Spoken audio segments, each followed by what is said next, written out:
Welcome to tonight's Heart to Heart discussion, where we bring on members of the Heart to Heart community to share some exciting information from you.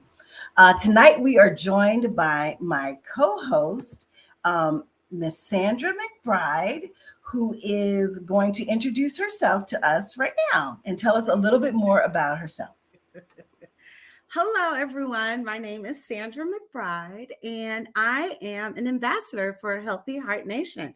And I'm also a talent consultant. So I play a crucial role in helping organizations find and retain top talent. Their primary responsibilities is to collaborate with businesses to understand their specific staffing needs and also challenges, right? I utilize their expertise in recruitment strategies and candidate sourcings and interviewing techniques to identify suitable candidates and in their companies for various different roles for different organizations. So that's what I do. And I'm so glad to be a part tonight. Well, thank you very much, Sandra. We appreciate that. And so tonight's segment is about turning passion into profit, the entrepreneurial success story. And tonight, Heart to Heart is really going to bring on three individuals who have done just that. And so we're going to start with Javon Payton. Welcome, Javon, to the show. And please tell us a little bit Hello. about yourself. Yes, hello. Thanks so much for having me. I'm so excited to be here. My name is Javon Payton. I am by day a senior corporate counsel at DaVita for Labor and Employment. But then on the side, I have my own business called the P Suite, where I provide executive coaching services to high-level executives and managers in the employment workspace. I've been doing that for about 2 to 3 years, and I'm excited to talk more about it today on the show and share my passions and kind of why I got into it and what keeps me going. On the side, aside from doing the P Suite and, being an attorney as well, I do for fun like to experience new and weird foods with my husband. I'm kind of a foodie. And then also I have a pug dog. He's a senior dog. He has a lot of attitude, and I just love to irritate him all day with lots of hugs and kisses. So that's me. Fantastic, fantastic. Well, thank you so much for joining us tonight, Javon. And so I am going to bring our second guest in today, and we'll let you introduce yourself, Seth. Hello, everyone. My name is Seth Yolorda, and I'm an organizational development consultant. I work with organizations spanning from healthcare to schools to nonprofits, small businesses, and really work with them to help them unlock their team and their individual contributors' potential. I just firmly believe that as leaders, we have the potential to really impact in a positive way, not just those that we serve in the community, but also those that serve in-house with us. And so helping leaders to really just expand their leadership capacity so that they can lead their teams with a bigger, bolder, courageous vision, so that their team members who come to work will be engaged and bring their best selves. That's the work that I love to do. And so I'm honored to be able to do that full time and to be here with you all this evening sharing. I live in Riverside. My wife and 3 daughters are here in Riverside with me. We don't have any dogs because we have too many kids.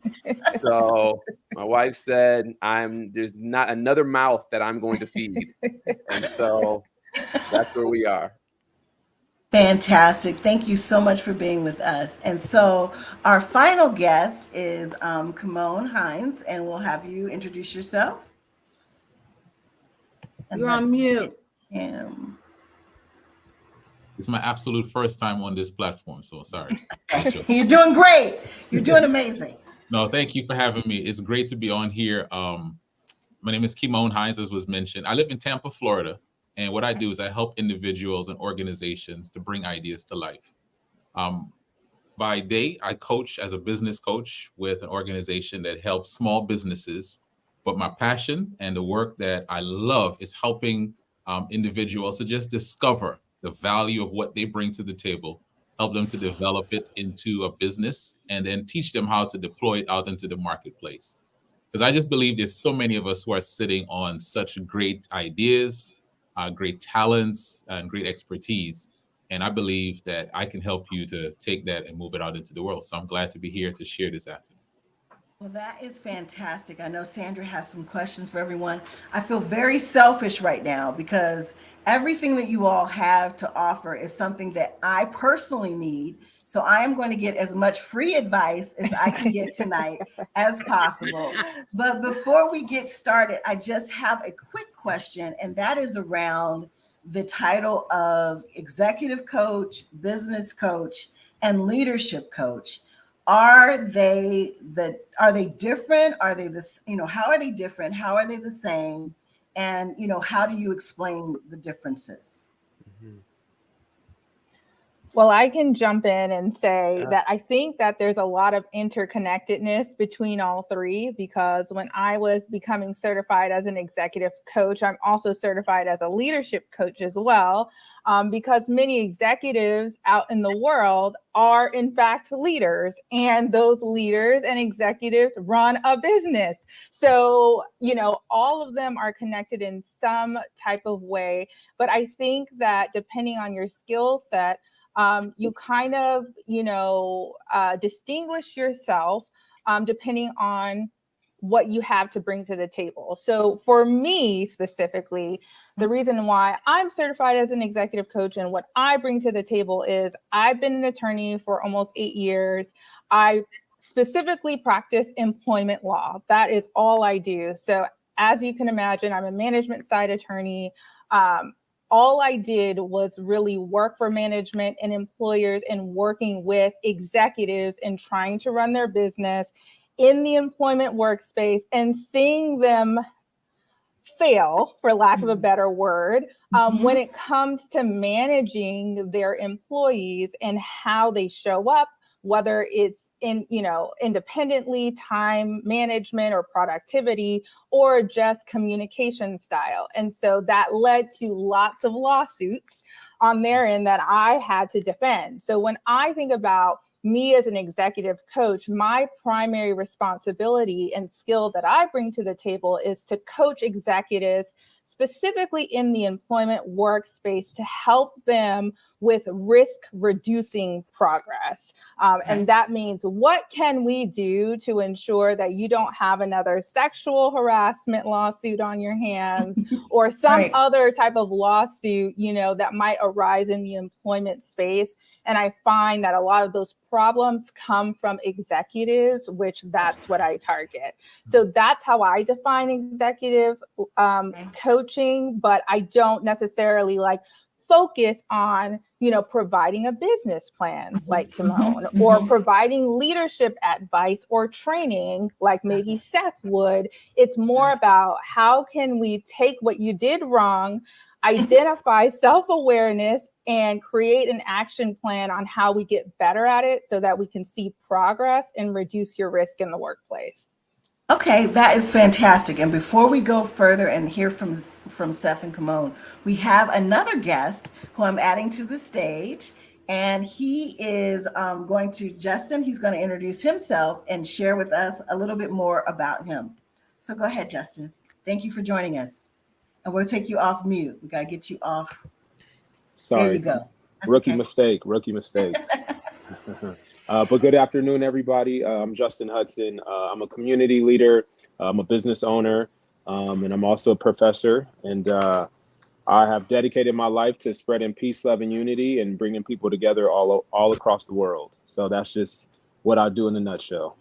Fantastic. So thank you for joining us, Thank you. Justin. And so Thank you. what we're doing is just kind of explaining the difference between executive coach, leadership coach, and business coach. And so Kimon is going to share with us a little bit about, the difference in terms of what he provides. Okay. Sure. And as Javon said, it's the same person may need all of our services at different points or at the same time, right? But it's just, what's the goal of that coaching? And for me, the goal of that coaching is to grow a business. It's to make Okay. sure your business is viable, it's profitable, It is focused on the right clients. It's focused on creating the right products. And it's also meeting a need. So, this same leader may be leading a business, but then this person may need help on how do I make this business as profitable as possible. And so, Okay. if it's watching, just know that coaching is something that all of us need at some point in our lives. And we may need more than one coach for a particular area that we want to grow in our life. Fantastic. And Justin is a business owner, so we'll definitely want his perspective on all of the things that you guys are offering as well. Okay, so Seth? Yeah, so I love the way that they framed it, and I agree 100% with how they framed it. I look at leadership coaching as increasing the capacity of the individual to lead themselves and their team on an extremely high level. And so that's really what I work with leaders on, is helping them to discover not just what high performance looks like for them or for their team, but I want to go a step higher, and I want to help them understand and really discover, what am I fully capable of as a leader? Right. And as a team and as an organization. So my approach to coaching is really narrow in looking at, what are your gifts? What are your strengths? What are your passions? What is your vision for your life? What's your vision for your organization? And how can we help you raise the bar on that vision? And then how can I really kind of come alongside of you? I believe that all coaching is support, right? So how can I support you as you're pursuing this big, hairy, audacious dream for yourself as an individual, for your team as a leader, for your corporation as an organization? And hopefully that will translate into the community experiencing another level of success, another level of value add to them, because you as a leader, business owner, entrepreneur, healthcare executive, school principal, entrepreneur, whatever you are, restaurateur, like whatever your role is, you're living a big vision, and that big vision is overspilling into the community, and as a result, a rising tide floats all boats. Everyone is benefited from how you're living your life. And so my role, I see, is to really come alongside of the leader and to help them maximize their capacity so they can do more. All right, that is fantastic. And so, Justin, I'm going to use you because you are all of those things. You started your business a number of years ago, and it has achieved a certain level of success, a high level of success, in my opinion. But can you kind of share with me in terms of your business and the things that you've been able to do, and how these types of coaches either have been beneficial for you or could have been beneficial for you as you took your entrepreneur journey? Ultimately, I always consider myself a student of the game. And so because I've reached this level of success, I'm always looking for opportunities to grow and learn. If we look at Michael Jordan was one of the greats, but he did have a day where he failed, or he came short. And so he worked out in the off season to work on his game. And the next year he came back stronger and better. And so I take that mentality with everything that I do. But ultimately, I think it's very important to always be looking for opportunities to sharpen your skills and work with subject matter experts day in and day out. And, as a professor, I'm always intrigued and amazed by my students who are younger than me, and they always offer a new perspective. And I'm like, you know what? I never thought about that. I never considered that. So for me personally, I always keep my blinders off, and I'm always aware of what's going on and just trying to seek more. And one of my colleagues, he shared something with me over the summer. He said, if you're not reading, I need you to read more, because you need to get in the habit of acquisition of knowledge. And so when he said that, I said, wow, I've never heard that comparison before, acquisition of knowledge. So at the end of the day, it's about looking for opportunities to acquire more and become better at anything that you do. Absolutely. Okay, well, that is true. Okay, I tell my kids that all the time. Read these books. I don't care. Read the book. Right. Okay, well, I'm glad that you know exactly what what you fell on, reading books. So I want to know what ignited this spark with all of you guys. What made you wake up and say, you know what? I want to start my own business. Let's start with you, Seth. What made you say, you know, this is something that I want to do? What's your story? What's your story behind it? Yeah. What made you say, I don't want to be a pastor no more? You done put all my business out there. So, it's a great question. For me, it was just, I call it progressive elaboration. Every day, I feel like my path is getting clearer and clearer, and I never take where I am today as my final destination. Like Justin said, always acquiring knowledge, always learning, always looking at who else is doing what else out there. And I guess it goes back to my life core, which is like, Seth, what are you capable of? Like, what really are you capable of? So my journey in, 30 seconds, my journey was, I was pastoring, as Sandra said, and here in Riverside, actually started in Chattanooga, where I was pastoring in Chattanooga, and I realized I really wanted to better understand organizations and how to run a church, how to run ministry. So I went and got my MBA to help me better understand how to run an organization, specifically a church organization. Came out here to Riverside, had the opportunity to be an executive pastor, and I was actually standing in line at a very well-known bakery out here in Southern California, and the food, the bakery goods, the baked goods are phenomenal, but the process of getting those baked goods into the hands of the customers was horrible. And so as I was standing there, I was just like, man, there has to be a better way. And I think that experience really sparked something in me to help, it sparked something in me to say, there's so many individuals and organizations that have phenomenal potential, that have a phenomenal product, but their process is wrong, their strategies are wrong, their leadership is wrong. Like, the soft skills are not there. So they don't have the ability to take their product to market, or to take their skill to their service to market, or to just live a life of extraordinary value and an extraordinary life. And so I think that was really the genesis behind why I started my own business, is because I felt like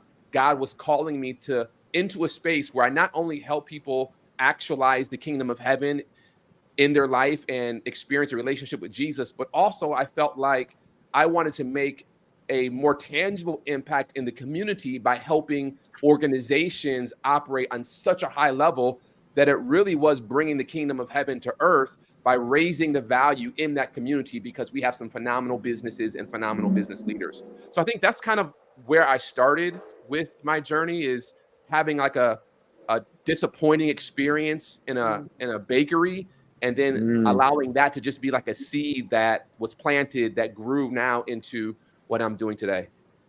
I think I'm an efficiency expert too. Should I maybe just if you have the skills, I mean, Kimon can help you get your business plan together, right? Right. Javon can make sure there's no lawsuits coming your way. So we got your back. Let's do it. Okay, go ahead, Javon.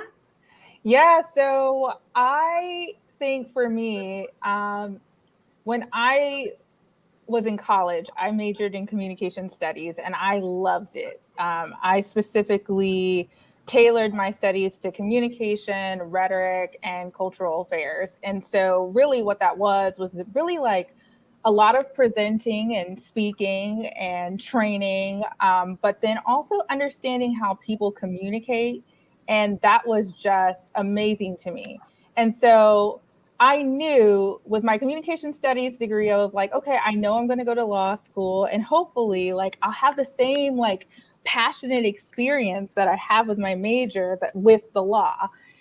And like, as I'm in it, it had some skills that I used to utilize while I was in undergrad in communication studies, but like not completely everything. And so during COVID, I said to myself, what can I do to kind of spark that passion? Like, how can I feel a little bit more fulfilled aside from me practicing law every single day? And so I kind of started looking into it and stumbled upon executive coaching.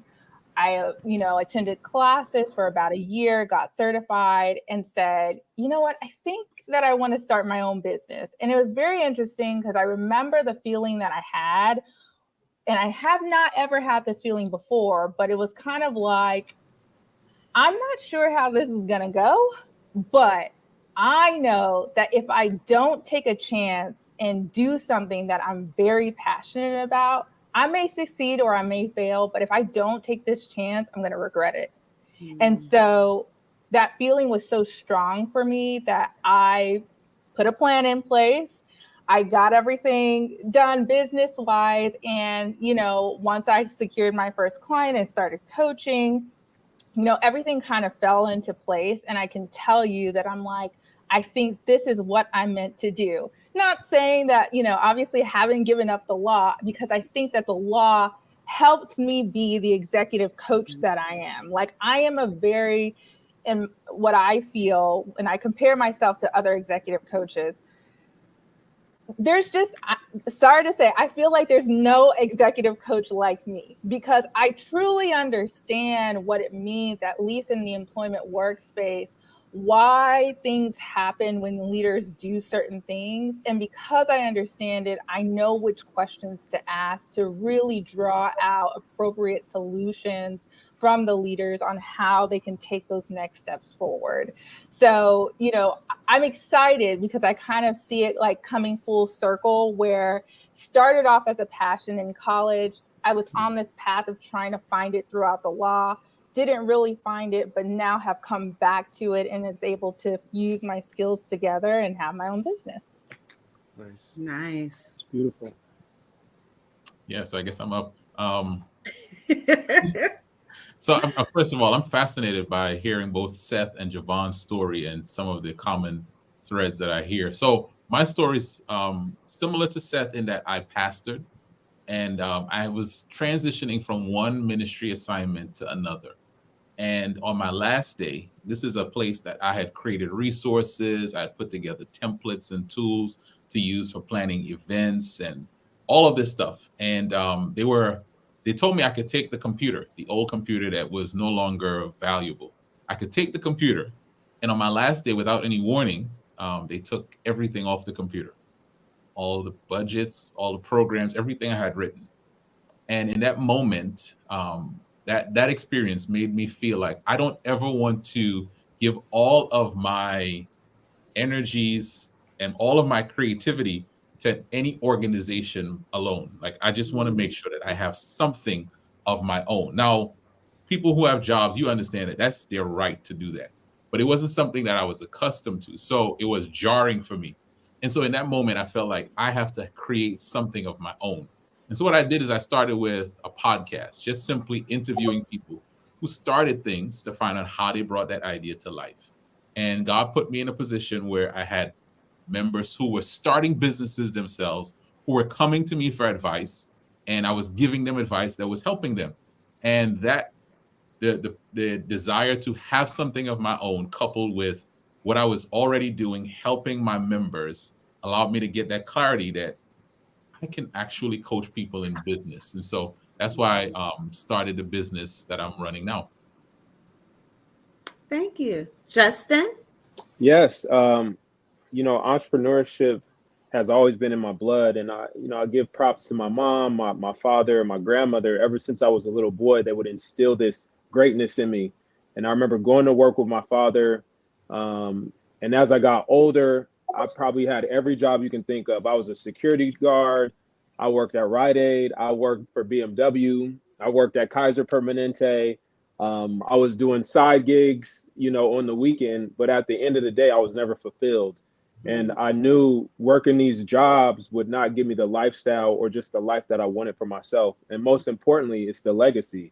So, every day I work hard to, in hopes of leaving something. So whenever I do have a family, my kids can be proud and they can continue to carry the torch. And, at the end of the day, we are all part of greatness. The skin tone that we have says a lot. And so I just want to make all of us proud in a unique way and just continue doing what I was, destined to do. Well, while I have you there, Justin, what were some of the challenges? Did anything paralyze you? Like, did fear paralyze you?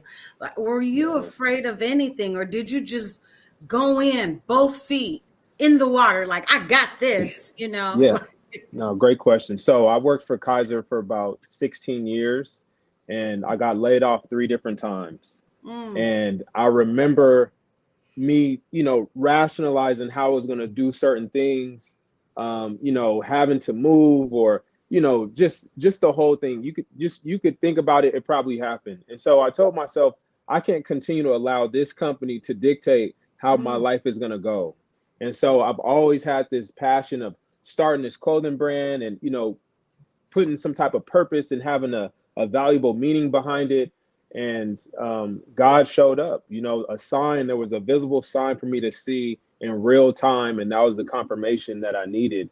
And so there's times where I sit back and think, and I'm like, man, I was supposed to start this long before this. But, everything happens for a reason. But that was definitely one of the challenges. And fear, well, what if I don't make it? I don't have the capital. How am I going to make this happen? But I can tell you, man, with this faith, everything has been provided in tenfold, so fear was probably one of the biggest things that held me back. And so just to piggyback on what you just shared, so we've got the coaches on the line now. Justin's been able to push himself through it on his own, but Seth, what advice would you have given to Justin early on? Oh, that's a great question. I would want to make sure that Justin really has clarity around his North Star. Like, where do you want to go? And then wherever that is that you want to go, Justin, I would try to encourage you to go a little bit further. Right. And then I would want to make sure that you understand why you're wanting to go there. And so if you have like, I know where I want to go and I know why I want to go there, then the next step is, do I have the mental fortitude and capacity to actually get there? And so then I would want to coach Justin through the necessary steps mentally for him to actually overcome some of those fear hurdles so that he can get there. Right. So that's kind of how I would approach it from a leadership perspective. And then also making sure, I think about the cash system, right? So not CASH, but KASH, cash. So it's your knowledge, your abilities, your skills, and your habits. Okay. Right. And so I will look at to say, okay, Justin, if this is your North Star, what knowledge do you need to acquire in order to reach that goal? What abilities do you need to acquire? What skills do you need to acquire? And then what habits do you need to develop that will help you reach that goal? And so that's kind of how I would work with Justin to help him reach his North Star. Okay, Javon, same question. Yeah, I think that, when you talk about fear, that's a very, it's emotional a little bit. And what it prompts when I hear things like that is to discover or uncover true awareness surrounding where does that fear come from. And so for me, as an executive coach, I always say to my clients, there are some executive coaches out there that do give advice. I do not. My motto is I will always ask you the tough questions for you to gain the internal awareness to figure out what is it that you need to overcome and how we can create an action plan. So if Justin came to me and said, hey, I have this fear, don't know where it's coming from, but it's creating a challenge for me, my question would be, in the past, when you've discovered this type of fear, what have you done? What measurements or what things have you felt in the past that you have these are the emotions that I know, okay, I can overcome. I'm feeling this. Okay. If you know that you feel this when you overcome fear, how can we instill those emotions into you so that you can overcome this next fear? Once we create that awareness of where it's coming from and get some measurements behind it, then we move into an action plan. Okay, so how are we going to do it? How are we going to set it up? to where once we have an action plan, then you can actually go out in the world and you do it. But the thing about it is that for me, I never told you or will tell you where that fear came from, and will never tell you how to create that action plan to let go of that fear. That's all you. And to my clients and my observations is that speaks a lot of volumes when it comes from within, because you're more likely to go ahead and keep yourself accountable. Of course, I can keep you accountable, but when that idea comes from you, you're more likely to follow through and see the progress that you need to dispel that fear. Fantastic. Kimon? Sure. I mean, I think what Seth and Javon said are both very important. So I'm not going to repeat it, in terms of how to handle it. But I think what's important, Justin, as you shared, there was an awareness that I have something here through my different journeys, through my experiences. There's something I bring to the table. And so my work would be to really help you to gain an even deeper appreciation and to crystallize what is the thing, my unique value that I bring, similar to what both Seth and Javon said. And then on top of that, how do I now package that in a way that the people who can relate to me, the people who I am uniquely shaped to reach, how can I package this in such a way that they will say, I see value in what you're bringing to the table, Justin? And so we would look at, based on who you are, based on what you're passionate about, how we can package that into either a product, into a service, and what's the way that we can deliver that best and bring it out into the world. And then finally, what's our strategy to get as many people to know about this wonderful product that you're bringing out? Because we believe that if you have something valuable to offer, you shouldn't keep it a secret. You should not hide it. Just get the word out about it. And that's what we would have worked together on. But I just want to just highlight again what I said at the beginning. The most important step is just really having us get an appreciation of what we bring to the table. Yes, and Justin, again, you are a successful business owner, so I want to make sure everybody understands that. I appreciate that. But Thank in you. terms of like what in terms of being able to have access to this type of, support early on, and how that might have furthered your, your journey. But in the place where you are now, if you had any questions for any of these people, what would it be? I think, what is the formula for scaling? So what is it? What do we need to do? And not just for me, but for other business owners, what do we need to do to go to the next level? So a lot of times we feel like, oh man, we've reached the pinnacle, but how do we go beyond that? Anyone want to take a stab at that one first? I can start. Okay. Justin, I think the key for scaling, at least in my mind, is really just identify that whole 80-20 principle. So there's 20% of the work that I'm doing that produces 80% of the results. There's 20% of the products that I'm selling that's the most profitable. And so one of the things we need to do is really evaluate what are the things that me as the business owner, what are the things I need to be doing? Let me make sure I am working in that 20% that's giving the maximum value. And then let me evaluate what are the things that I am putting out there? What are the profitable products that I have that I need to lean into more so that I can be even more productive? So many of us, we spend too much of our time and too much of our resources on the things that don't produce the results. And if we can really just eliminate and focus, that helps us to really scale and to become so much more profitable. I would also add, I love that, Kimon.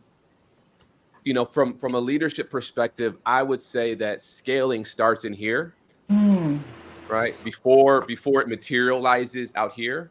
And so there's a quote that says, you can never outperform your self-image.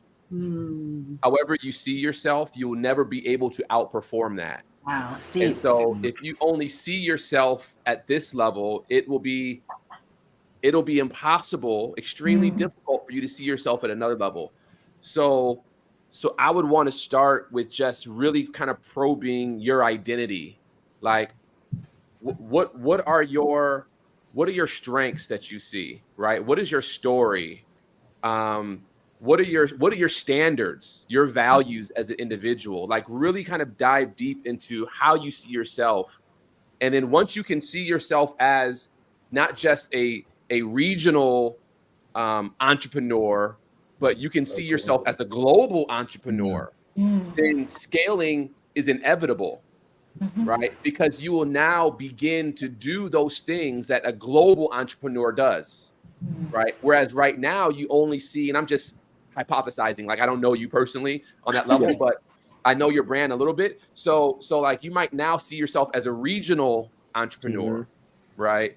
And so you're doing those things that a regional entrepreneur will do. But to take you to the global or to the national level, then global level, is helping you see yourself on that level. And a part of that process of scaling isn't just nuts and bolts, but it's relationships. So what other national entrepreneurs can we start to rub shoulders with? How can we get in rooms with them? And you might have to pay to get in rooms with those people, but that's a part of the game, right? Or God might just bless you and open up doors for you to get in rooms with some of those people. Or he might bless you with the money so you can pay to open up doors against rooms with some of those people. Right? However it happens is understanding, okay, there's certain people I need to get in rooms with so that, iron sharpens iron. And by getting in certain rooms with them, it will automatically kind of elevate how you see yourself. And when you see yourself differently, you will do different things, which will lead you to have a different result.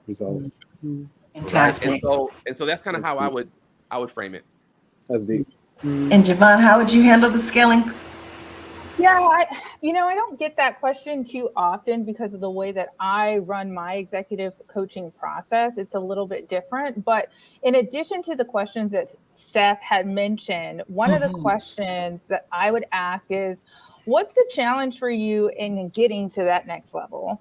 Because we've identified, or Seth has asked questions are, what are your goals? Like, what do you want to do? Where do you see yourself? What capacity level do you have? But we also have to identify what's preventing you from taking those next steps. Once we identify that, I think that's where I kind of go into my awareness segment of, okay, now we've identified what's preventing you from getting to that next level. Let's focus in on the details of what we need to do to either address it, create more awareness, or create an action plan for yourself so that we're fixing those types of things. So that's the question that I would add.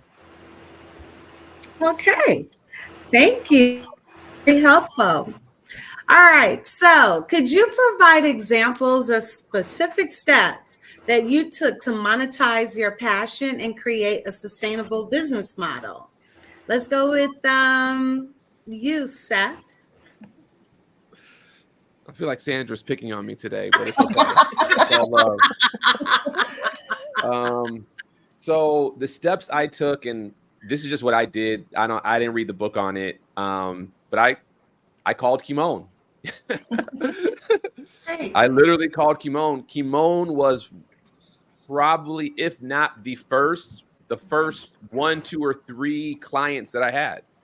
And I was like, yo, Kimon, I'm doing this strategy thing for organizations. Let me come in and let me do it for your team. And Kimon let me come in, right? And then I called my next best friend and I said, yo, let me come in. And they let me come in. And so I just started with my core and then kind of from there, use them as a guinea pig to kind of like figure it out. And obviously this is a service based, like, Javon, Justin, you have a product, right? So mine is a service based. So I kind of used them as my guinea pig, figured out kind of my service model and my process. And then through delivering a product or delivering a service to them, they referred me to other people and they referred me to other people. And then just kind of through the referral network, I've been able to expand my business a little bit more. I'm now at the point though, where I feel like on some level I've tapped out my network. And so now I'm reaching out to cold clients, people that I don't know, or They might be 2 or 3 degrees of separation. And I'm saying, hey, this is what I do, doing more marketing, more social media, more emails, reaching out to business owners in SoCal. And so that's kind of where I am now. But I've been walking this road for a number of years, kind of having a practice and managing full-time employment. So that's kind of the process I went through. I think they call that in the Black community getting your hustle on. But but beyond that, so it sounded like in the beginning you kind of offered your services for free until you could understand the time. No. Oh, okay. So you charged them. I charged you both. Yeah, I mean, it was significantly reduced from what it is right now, right? But there was, you got to put a price tag on it. Now, if it's for, my father-in-law, okay, yeah, Dad, I'll come through and I'll help you out, But for friends, friends you just passed that free zone. I'm sorry. Right. Well, listen, you should pay for what you're worth. So, okay, for sure. And charge it as well. So Kimon, how about you? Sure. So, I mean, the first step I took was I got a coach, someone that I needed some clarity, because like a lot of people who are probably watching this, I knew I had something, but I couldn't quite put a name or kind of figure out what it is that I could call what I was doing. And a lot of us, we kind of sit in that spot of, I know it's something I have here, but what do I really call this? And so I had a coach, and she helped me to develop, this is what it is. And it was really, as Javon has mentioned, it really was her asking me questions more than her telling me, right? So it was covering. And once I did that, the steps that I took, similar to Seth, I reached out to my network and I offered people, hey, I would give you a free discovery call. So I was just having short coaching calls with people where they would uncover, it would help them. And as they were getting help, they would say, okay, what next do you have to offer?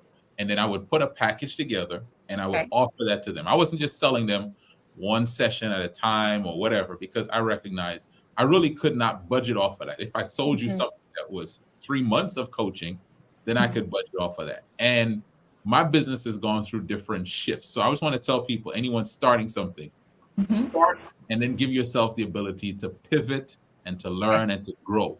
So you may look at someone who is in year 10 and try to start where they start. I encourage you to start where you are and continue to grow. That's what I've done. I've put stuff out, gotten feedback, made adjustments, put stuff out, listened for feedback, which is super important, made adjustments, and then put it back out. And so that's how I've grown my business.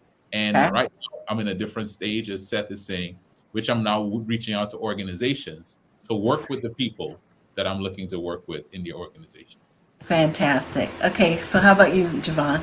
Yeah. So one thing that really resonates with what Kimon says and what I hear you saying is you have to have patience and grace with yourself when you're starting your own business. And I definitely had to learn that because I'm the type of person, like I can put a plan together naturally. It's just what I do every single day. I can put a plan together easy. I can put a timeline together, but it's like when the timeline isn't matching with my plan, then I'm like, what's going on? I get frustrated. It's like a lack of control. And you have to realize that being a business owner, you're not always going to be in control. And so luckily, because I am focused on the employment workspace and being an employment lawyer, I do have like a good network of people to reach out to. And I've never had any issue of like reaching out, kind of cold calling people and being like, hey, like, let me, go ahead and pitch my business. In fact, my first client was someone who I pitched to on a plane to Mexico. So I just randomly coached him on the plane and he was just like, oh my God, that was so insightful. I was like, you've just been executively coached. So, you should sign up with me, it happens. Exactly. But what I would say, one thing that I agree with both Seth and Kimon is luckily, as a part of my executive coaching schooling, I have access to an alumni network. And now I just know a bunch of executive coaches and I can get executive coaching on myself for free. So I utilized that, and I remember the executive coach who I still meet with regularly. I was explaining to her how I felt like I was having some issues with getting the type of client that I wanted. So I'm very particular about which client I want. I don't take everybody because I feel like I have a great skill and the experience behind it to back it up. And her question to me was, well, if you were an executive coaching client, what would make you want to pay your price to be executively coached? And I was like, that's a great question. Right. Yeah. Put myself in like my client's shoes. And in thinking about that, and again, employment space, I'm like, well, to be honest, I know it's probably not the best thing, but if I were forced to have to go through executive coaching, I probably would have to do it anyway. And it got me thinking, you know, in my space, obviously, you know, I have the ability to see complaints that are filed in the employment law space and who's individually named, usually who is a manager or an executive for some type of like misconduct. And I'm thinking to myself, hey, I know of this resource. I could reach out to these businesses and say, hey, I know you've just been served. It's been an employment law complaint. I know you have a manager who's been sued. Let me help you on this. I think some executive coaching might be in order to help reduce this risk, right? I mean, obviously, I'm not going to be your lawyer, so I'm not going to be defending you. But in the future, you're going to need that leader to act right. And I can help you do that. So I feel like that's been an idea of her asking that question and me kind of thinking about what tools do I have uniquely for me to get the clients that I want. That question needed to be asked for me to think about that and to kind of act on that to get the clients that I wanted. So coaching, definitely, but then also just thinking about the tools that you have access to that maybe no one else has access to that can get you clients, the clients you want to see. Fantastic. And Justin, as an entrepreneur, you know, how did you frame and shape how you were able to monetize what you were delivering? Well, I think the most important thing that we should always remember is your network determines your net worth. And so for me, I was lucky to build a solid network early. So in high school, elementary, middle school, everybody knew me as the candy man. So I was always selling candy. If there was a new CD out, I was the one selling candy. If there was a new line of jeans out, I was selling those jeans. And so everyone knew me as, okay, he's got something for sale. So you've been hustling for a long time. Every day I'm hustling. That's it. you know. So I used all that. And so when I had the idea, I started off small. I actually gave out hats. So like samples, I gave out samples to people. And I was fortunate enough to start at the same time as Instagram. So when everyone got a hat, everyone was posting on IG. And then next thing you know, people were sending me messages or calling me, hey, I'm seeing so-and-so wear this hat. How do I get a hat? And then luckily, two of my friends got drafted to the NFL. So again, my network, I leveraged my network. And then when it was time, I knew when it was time. So after so many people had got this hat, then folks were like, hey, how much do I need to pay? I said, okay, there we go. They don't know that everyone else got it for free. And so that's how we grew the business. And then so from there, it just snowballed to what we see today. That's fantastic. That's great. That is great. So it's safe to say that everyone is genuinely in their passion, right? How does that create a deeper connection with your customers, with your audience? So let's go with Kimon. Sure. I thought you always just go with. Let's go with Seth. All right. No, I picked Justin the other time. All right. So, you know, when you mentioned that word passion, I think that's such it's a word that we know it, we hear it, and we feel it. We can't always put a good term around it. And for me, what my passion has really just been an intersection of my past experiences It's an intersection of what I already was gifted by God, and it's also intersecting with my particular story. So when I work in that area, I'm getting paid, and yes, I'm exerting energy, but it's rewarding to me because I know this is what I'm supposed to be doing, right? Like I know the people that I'm helping are the people that I'm supposed to be helping. I know this is what I've been put on earth to do, to help people to discover and to bring ideas to life. And so it allows me, and I think for anyone, it allows you to push past some of the negatives and push past some of the opposition and push past even some of the challenges and the failures, because you know, okay, this is what I'm supposed to be doing. So even when I fall, I get to get back up because this is what I'm supposed to be doing. Fantastic. Javon? I was going to say, I echo the same sentiments. I think that feedback that I've received from clients or even people who, you know, have seen me work in this space, they've told me like you have like a natural gift of doing this and communicating with people. And because people can see that it's natural, number one, they know that I care.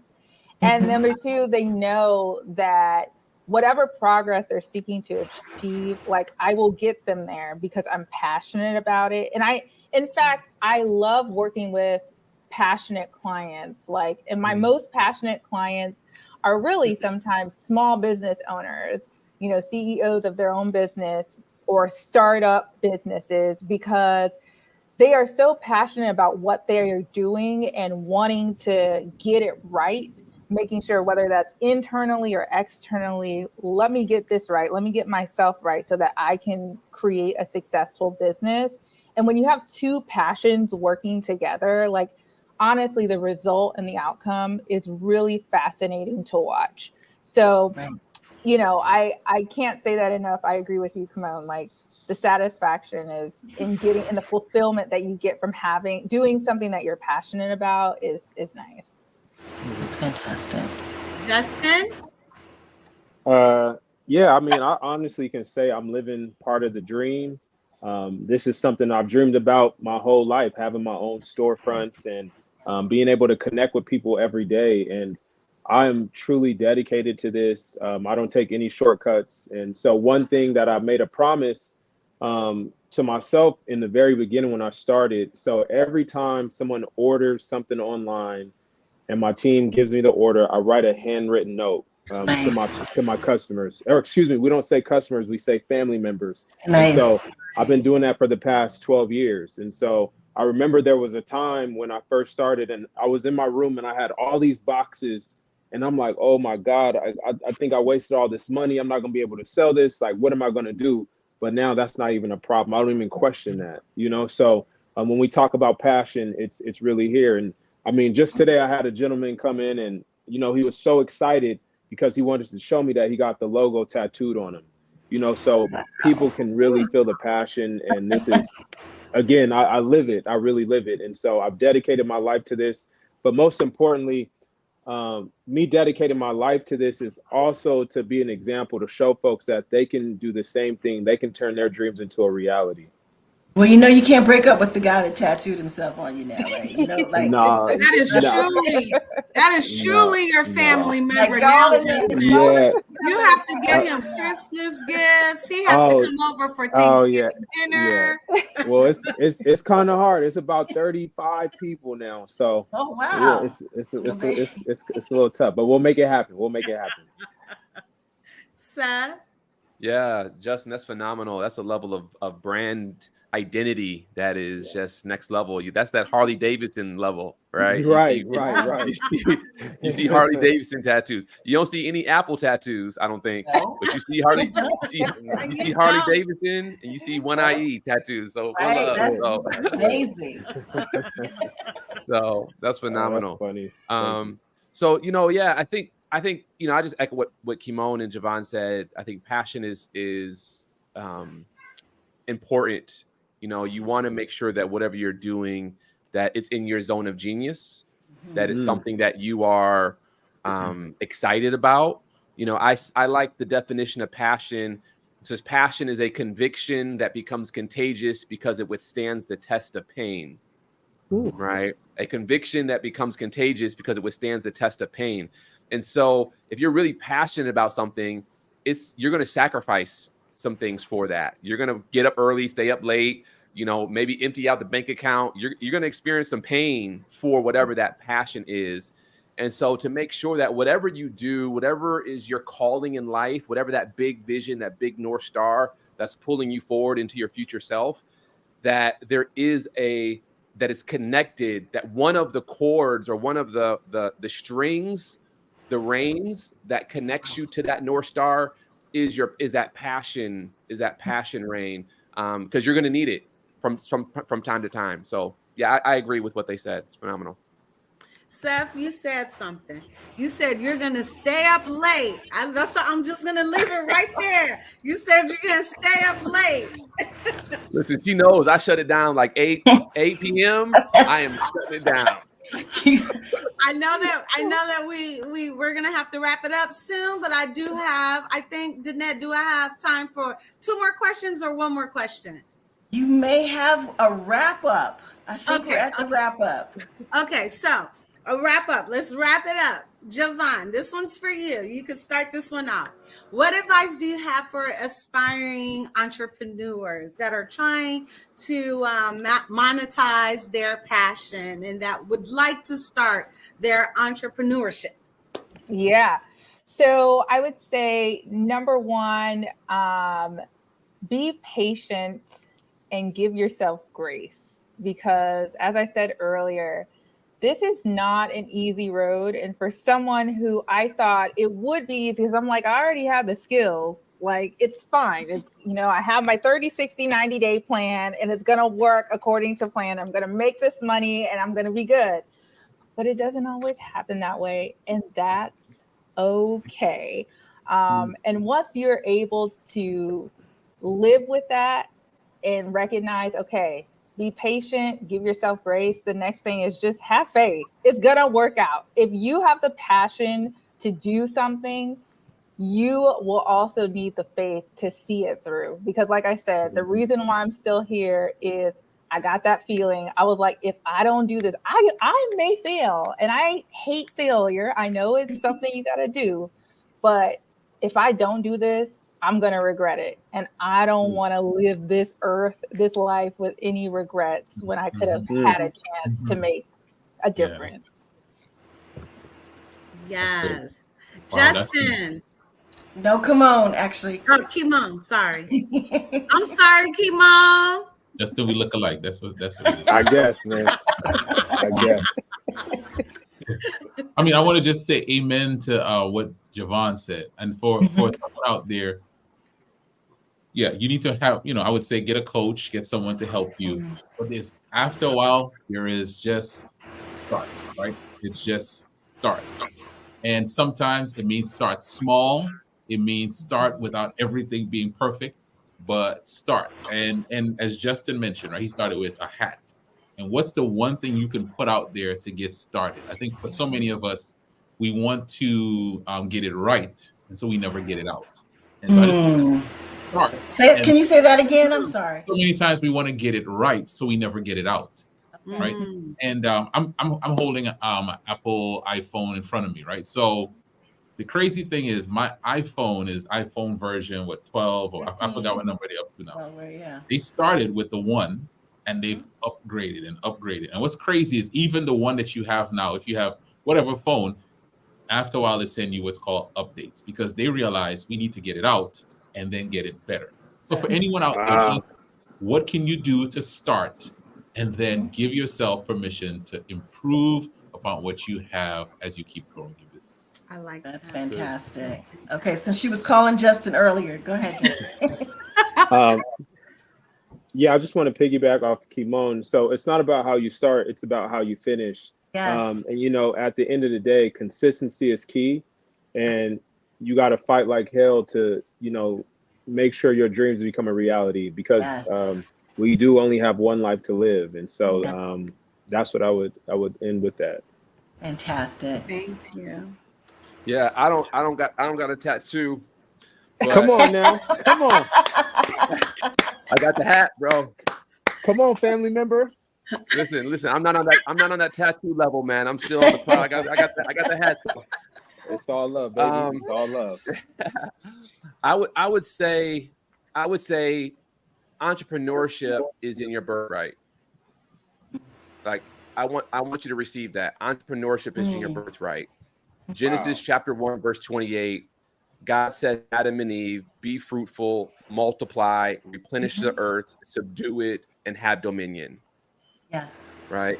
That's entrepreneurship. And a lot of times we forfeit our birthright for security. Security of a stable check, right? The security of benefits and retirement. And I'm not diminishing that at all. But your birthright is to be fruitful, to multiply, to replenish, to subdue, and to have dominion. Amen. So I think Justin is a perfect example. Kimon's an example. Javon's an example that if you have a vision, a passion, an idea, and you put the time, the energy, all of your eggs in the basket, it's not a guarantee that it will always work out the way that you want it to work out. But I just believe that when you fully understand who you are, success is inevitable. Because there were no conditions when God said, be fruitful, multiply, replenish the earth, subdue it, and have dominion. There were no conditions. It was just like, I've created you. Now this is what I'm calling you to do. And even though sin has entered into the equation, the birthright still remains. Yes. Right. And so for all of us out there, God is calling us into entrepreneurship in whatever form that might look like. That doesn't mean you need to become a CEO of a huge business, have 100 employees, right? It could be just sole proprietor, whatever it looks like. I think that there is something in you that you have to understand, clarify, and then have the courage to take the necessary steps to see, God, is this something that could add value to the world around me? And is this something that could add monetary value to myself and my family? Will this move the kingdom forward? So entrepreneurship is in every single person's birthright, in my opinion. Well, fantastic. Well, with that, I am going to have to end this conversation. Very grateful for each and every one of you for joining us today. We here at Healthy Heart Nation believe exactly what Seth said. I couldn't have said it better myself. We believe in your abilities. We believe in your capacity, and we are here to support you as a community and as an organization. We ask that you reach out to the individuals that have given so freely of their time today. And that is the team of individuals that we have here today. We want to thank you. I want to thank my wonderful co-host, Sandra McBride, for helping facilitate this conversation and pulling it together. And we just invite you all to join us every third Friday of every month for a further conversation. So with that, we'll say goodbye. Have a wonderful weekend. And thank you for being a part of our discussion.